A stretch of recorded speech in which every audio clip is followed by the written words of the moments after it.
नमस्कार जन उत्तराखंड में आप सभी का स्वागत है। मैं हूं प्रभात। सबसे पहले नजर हेडलाइंस पर। सीएम धामी ने हल्द्वानी में 38वें राष्ट्रीय खेलों के लिए मशाल रिले को दिखाई हरी झंडी। 33 दिन में राज्य के 13 जिलों की 99 जगहों से होकर 25 जनवरी को पहुंचेगी देहरादून। उत्तराखंड हाईकोर्ट के मुख्य न्यायाधीश बने गुहानाथन नरेंद्र। राज्यपाल ने दिलाई शपथ। सीएम धामी सहित न्यायाधीश और न्यायिक अधिकारी और वरिष्ठ वकील भी रहे मौजूद। गणतंत्र दिवस परेड में कर्तव्य पथ पर दिखेगी उत्तराखंड के साहसिक खेलों की झलक। साहसिक खेल पर आधारित झांकी का किया गया चयन।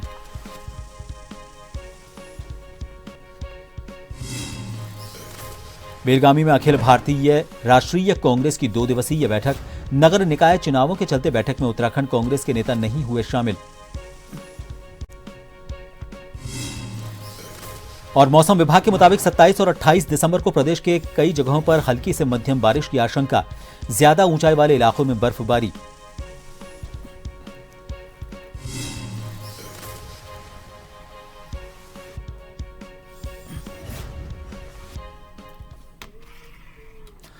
गणतंत्र दिवस परेड 2025 के लिए नई दिल्ली में कर्तव्य पथ पर प्रदर्शित की जाने वाली झांकी में उत्तराखंड राज्य साहसिक खेल का भारत सरकार द्वारा अंतिम चयन कर लिया गया है। साहसिक खेल पर आधारित झांकी का चयन किया गया है। इस पर सीएम धामी ने भी खुशी जताई है।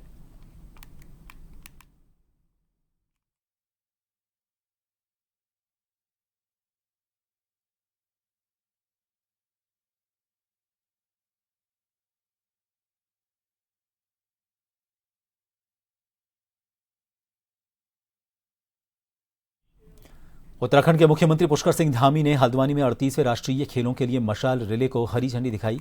राष्ट्रीय खेलों की मशाल 33 दिन में राज्य के 13 जिलों की 99 जगहों से होकर 25 जनवरी को देहरादून पहुंचेगी। इस मौके पर सीएम धामी ने कहा कि राष्ट्रीय खेलों के लिए तैयारी जोरों पर है। ये हमारे लिए एक बड़ा अवसर है। हमारा बुनियादी ढांचा पूरा है और जो भी काम बाकी है वो आने वाले कुछ दिनों में पूरा हो जाएगा। हम राष्ट्रीय खेलों की मेजबानी के लिए पूरी तरह से तैयार हैं। हम उत्तराखंड को देवभूमि से खेल भूमि भी बनाएंगे। ये राज्य के स्थानीय खिलाड़ियों के लिए एक बड़ा मौका होगा। राष्ट्रीय खेल 28 जनवरी से 14 फरवरी 2025 तक देहरादून के राजीव गांधी अंतर्राष्ट्रीय स्टेडियम में होने वाले हैं। 38वें राष्ट्रीय खेल इसकी मेजबानी जो हमारे राज्य को मिली है उसके लिए माननीय प्रधानमंत्री जी का बहुत धन्यवाद करता हूँ। माननीय खेल मंत्री जी का धन्यवाद करता हूँ और ओलंपिक्स के अध्यक्ष पीटी उषा जी का भी धन्यवाद करता हूँ। यह आयोजन हमारे लिए बहुत बड़ा अवसर है और इसकी पूरी तैयारी हमारी बहुत जोर शोर से चल रही है। अनेक स्थानों पर हमारे जहाँ पर स्पोर्ट्स की गतिविधियाँ होनी है, खेल की गतिविधियाँ होनी है, सभी इंफ्रास्ट्रक्चर हमारे बन चुके हैं और जो कुछ काम है थोड़ा बहुत जो बचा है वो काम भी आने वाले कुछ ही दिनों में हो जाएगा। हम पूरी तरह से तैयार हैं और ये खेल राष्ट्रीय खेल हमको देवभूमि के साथ साथ खेल भूमि के रूप में भी स्थापित करेंगे। हमारे नौजवान युवाओं के लिए, खिलाड़ियों के लिए ये बहुत बड़ा अवसर होगा। ये पूरे उत्तराखंड का आयोजन है। हर एक उत्तराखंड वासी, हमारे आने वाले 10,000 जो खिलाड़ी हैं पूरे देश से आएंगे, उन सभी का स्वागत करेंगे। और ये केवल कुछ लोगों का आयोजन नहीं है, ये हमारे जनगण मन उत्तराखंड के 1,25,00,000 लोगों का आयोजन है। उसमें सभी शामिल रहेंगे। हल्द्वानी पहुंचे मुख्यमंत्री पुष्कर सिंह धामी ने सुशीला तिवारी अस्पताल पहुंचकर भीमताल में एक दिन पहले हुए बस हादसे में घायलों का हालचाल जाना। मुख्यमंत्री पुष्कर सिंह धामी ने सुशीला तिवारी अस्पताल प्रशासन से घायल मरीजों के स्वास्थ्य के बारे में जानकारी ली। साथ ही घायलों के जल्द स्वस्थ होने की कामना करते हुए उनके परिजन से भी मुलाकात की। इस दौरान मुख्यमंत्री को अधिकारियों ने बताया कि अब तक इस घटना में 5 लोगों की मौत हो चुकी है। 2 गंभीर घायलों को एयर एम्बुलेंस से एम्स ऋषिकेश भेजा गया है, जबकि 22 अन्य घायलों का यहीं उपचार किया जा रहा है।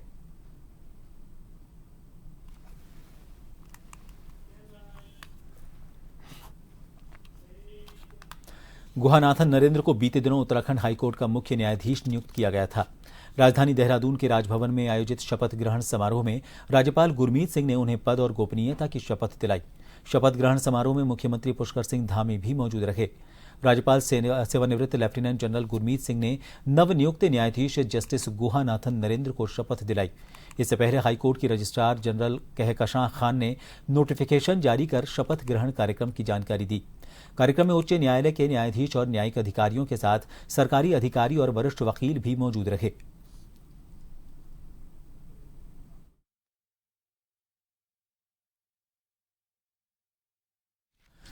राष्ट्रपिता महात्मा गांधी आज ही के दिन 1924 में कांग्रेस के अध्यक्ष के रूप में मनोनीत हुए। इस दिन को उत्साहपूर्वक मनाने के लिए कर्नाटक के बेलगामी में आज अखिल भारतीय राष्ट्रीय कांग्रेस ने 2 दिवसीय बैठक आयोजित की, जिसमें उत्तराखंड के नेताओं को भी हिस्सा लेना था।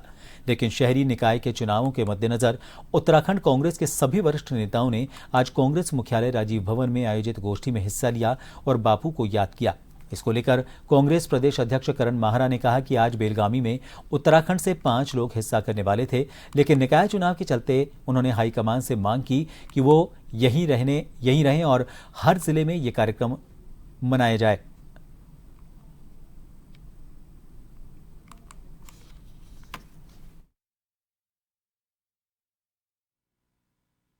महात्मा गांधी जी का 100वां वर्ष है वो जब कांग्रेस के अध्यक्ष बने, और बेलगाम में वो बैठक हुई थी जिसमें एज ए अध्यक्ष गांधी जी ने प्रतिभाग किया था।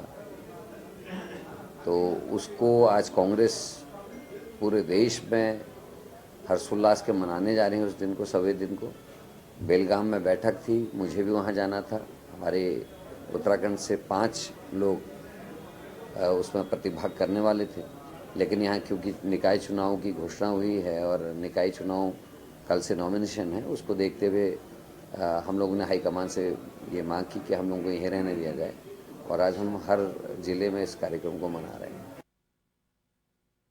उत्तरकाशी जोशियाड़ा बैराज में चम्मच के आकार की चोंच के कारण आकर्षण का केंद्र एक पक्षी बना हुआ है। गर्मियों में यूरोपीय देशों और सर्दियों में दक्षिणी क्षेत्रों के बीच प्रवास करने वाले उत्तरी शॉवलर बतख की बात करें तो इन दिनों जोशियाड़ा बैराज में नजर आ रही है। ये बतख यूं तो सामान्य रूप से सर्दियों में भारत के उत्तरी जलाशयों में नजर आती है, लेकिन अपनी चम्मच के आकार की चोंच के कारण ये आकर्षण का केंद्र बनी हुई है।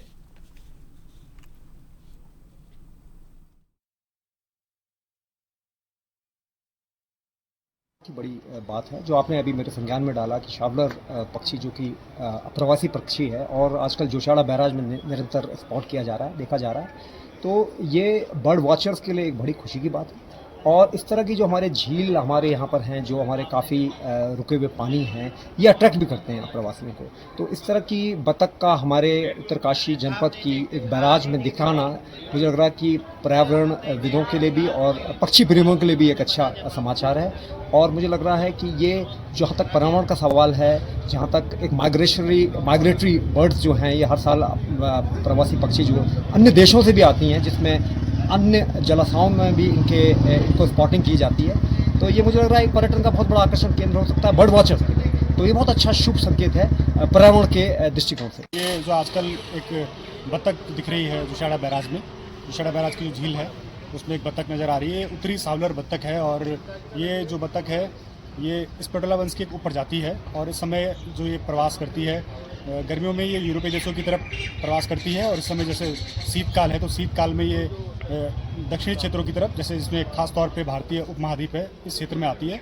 तो इस समय इसने जो है इस दक्षिण क्षेत्र में प्रवास किया हुआ है, और ये जोशियाड़ा का जो बैराज की झील है उसमें नज़र आ रही है, और बहुत बेहद खूबसूरत ये बतख है।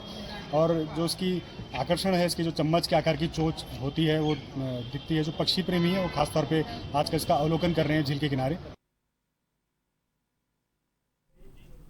मौसम विभाग ने एक बार फिर से पूरे प्रदेश भर के लिए पूर्वानुमान जारी किया है। मौसम विभाग के मुताबिक 27 और 28 दिसंबर को प्रदेश की कई जगहों पर हल्की से मध्यम बारिश के साथ ही ज्यादा ऊंचाई वाले इलाकों में बर्फबारी देखने को मिल सकती है। खासकर उत्तरकाशी, चमोली, पिथौरागढ़, रुद्रप्रयाग और बागेश्वर में भारी बर्फबारी की संभावना मौसम विभाग ने जताई है। इससे कड़ाके की ठंड बढ़ने के आसार नजर आ रहे हैं। मौसम विभाग के निदेशक विक्रम सिंह ने बताया कि पश्चिमी विक्षोभ सक्रिय होने के कारण प्रदेश में एक बार फिर से मौसम का मिजाज बदलने के आसार हैं। इसके चलते 27 और 28 दिसंबर को प्रदेश में बारिश और बर्फबारी देखने को मिल सकती है।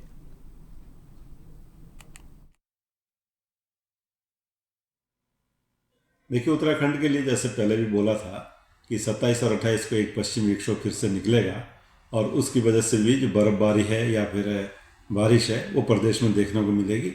तो अगर हम 27 तारीख के लिए बात करते हैं तो पहाड़ों में मैं कहूँगा कि अनेक जगहों पर हल्की से मध्यम तक की जो बारिश और बर्फबारी वो देखने को मिलेगी। और मैदानी क्षेत्रों में बात करें तो यहाँ पर कुछ जगहों में हल्की बारिश उसकी संभावना वो देखने को मिल जाएगी। जब आप 28 को जा रहे हैं तो मैं ये कहूँगा कि जो हिल्स में है वहाँ ज़्यादातर जगहों में हल्की से मध्यम है बर्फबारी, और जो अंदर के 5 डिस्ट्रिक्ट हैं उनमें कहीं कहीं पर भारी बर्फबारी भी एकाध जगहों में मिल जाएगी, जिसमें उत्तरकाशी, चमोली, पिथौरागढ़, रुद्रप्रयाग या बागेश्वर है। तो आप देखेंगे कि रामनगर नगर पालिका में कार्यरत भुवन चंद्र पांडे ने स्वैच्छिक सेवानिवृत्ति लेकर कांग्रेस का दामन थामा। पार्टी के जिलाध्यक्ष राहुल छिंबाल, इनके अलावा जसपुर से कांग्रेस के विधायक आदेश चौहान, पूर्व सांसद डॉक्टर महेंद्र सिंह पाल और पूर्व विधायक रणजीत सिंह रावत ने सदस्यता ग्रहण करवाई। उन्होंने रामनगर नगर पालिका अध्यक्ष पद पर कांग्रेस से अपनी दावेदारी करते हुए कहा कि यदि पार्टी ने मौका दिया तो निश्चित तौर पर वो पूरी मेहनत और कार्यकर्ताओं और जनता के सहयोग से इस सीट पर एक बार फिर से कांग्रेस की जीत सुनिश्चित करेंगे।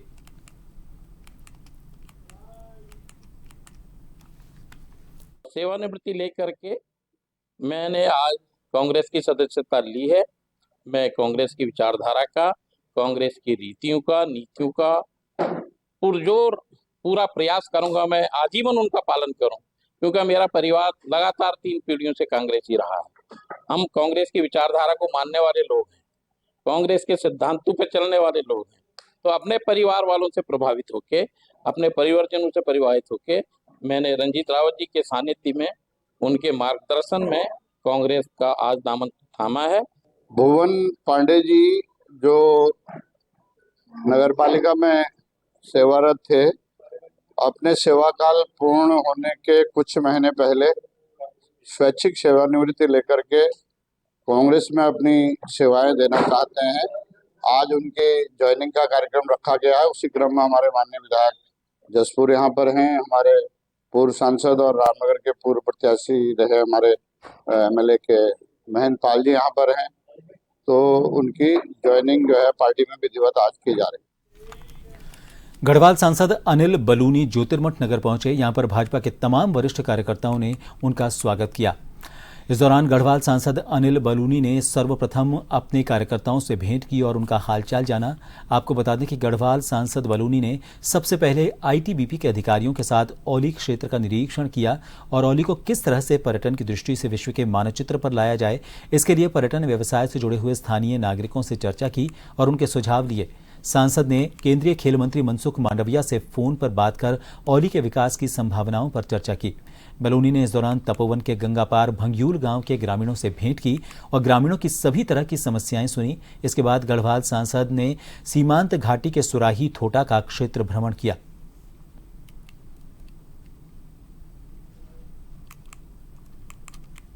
मैं जोशीमठ में अलग अलग कार्यक्रमों में रहा और आईटीबीपी के साथ एक कार्यक्रम में पिछले कल से रहा और उनके साथ ही मैं जो सीमांत क्षेत्र के कई गांव थे उन गांव में भी गया, उन गांव की समस्याओं को भी सुना है और उन गांव की जो दिक्कतें हैं उससे अवगत हुआ और प्रशासन को भी इस बारे में बताया। एक विस्तृत रिपोर्ट जो हमारे सीमांत गांव हैं उनकी गाँव को की समस्याओं को लेकर भी हम लोग जल्दी ही आगे इसमें और कार्रवाई करेंगे। औली को विशेष रूप से आगे बढ़ाने के लिए, औली को और बड़ा उसको अंतर्राष्ट्रीय डेस्टिनेशन बनाने के लिए आज पूरा उस इलाके का भ्रमण भी किया। देर रात चोरों ने रुड़की के मंगलौर के जैन मंदिर में लाखों रुपए की चोरी कर ली। सुबह जब पुजारी ने मंदिर खोला तो अंदर के ताले टूटे हुए थे। चोरी की सूचना से क्षेत्र में हड़कंप मच गया। जानकारी के बाद पुलिसकर्मियों को सूचना दी गई। पुलिस ने मौके पर पहुंचकर छानबीन शुरू की। बताया जा रहा है कि चोरी से 40 से 50 लाख रुपए का नुकसान हुआ है। पुलिस सीसीटीवी कैमरे के फुटेज के आधार पर चोरों का पता लगाने की कोशिश कर रही है।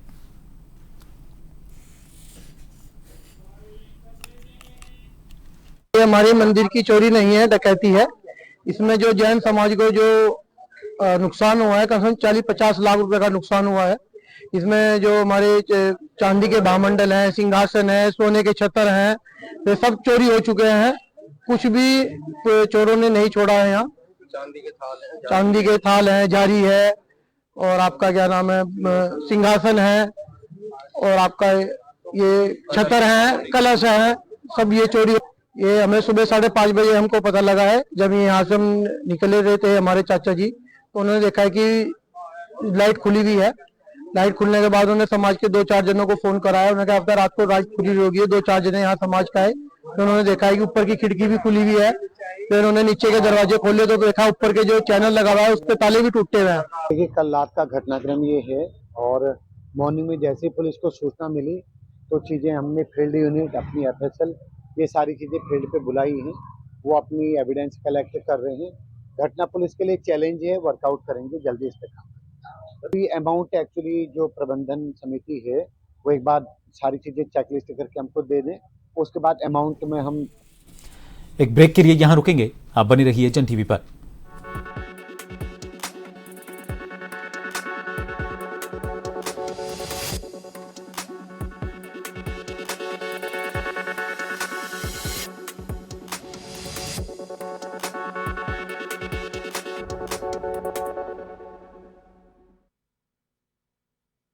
ब्रेक के बाद एक बार फिर आप सभी का स्वागत है। खटीमा में जामा मस्जिद की कुछ दुकानों को जो पूर्व में नियम के अनुसार दुकान चला रहे थे उनको खुर्द-बुर्द कर दूसरे व्यापारियों को स्थानांतरित करने का कुछ लोगों ने आरोप लगाया है। शिकायतकर्ता सलीम रिजवी का कहना है कि इस समय वक्फ बोर्ड की कोई कमेटी नहीं है।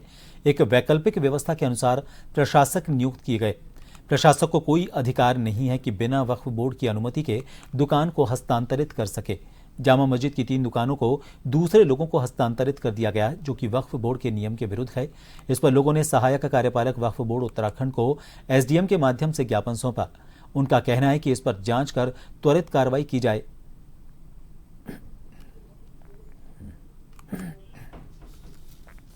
इनके होते हुए 3 दुकानें अवैध रूप से बिक चुकी हैं, दूसरों को हस्तांतरित कर चुकी हैं। हमने मेन मुद्दा ये उठाया था।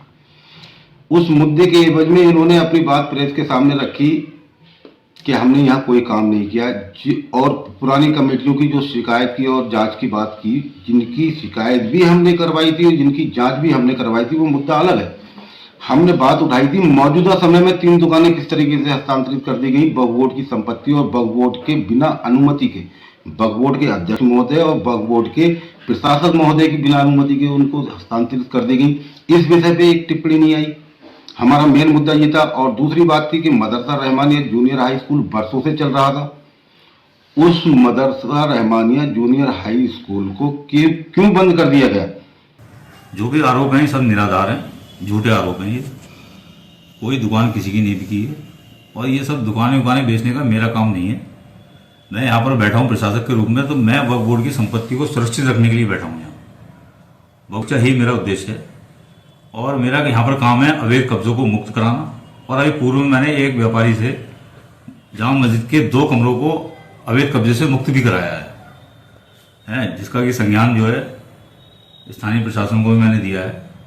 और दूसरा यह है कि यहाँ पर जो कहा जाता है कि सब दुकानें बिक गई हैं। और ये उत्तराखंड के जिम कॉर्बेट राष्ट्रीय उद्यान में सैलानियों को दुर्लभ नजारा देखने को मिला। ढेला में सफारी पर गए सैलानियों के सामने एक बाघ ने हिरणों के झुंड पर हमला कर दिया। बाघ ने सैलानियों के सामने एक हिरण को शिकार बनाया। सैलानियों ने दुर्लभ पलों को कैमरे में कैद किया। सैलानियों के रिकॉर्ड किए गए वीडियो में बाघ शिकार को घसीटकर जंगल के भीतर ले जाते हुए भी दिख रहा है। अमूमन ऐसे वीडियो यूट्यूब पर ही देखने को मिलते हैं। सैलानी निश्चित रूप से भाग्यशाली थे जिन्होंने आंखों के सामने बाघ को शिकार करते देखा।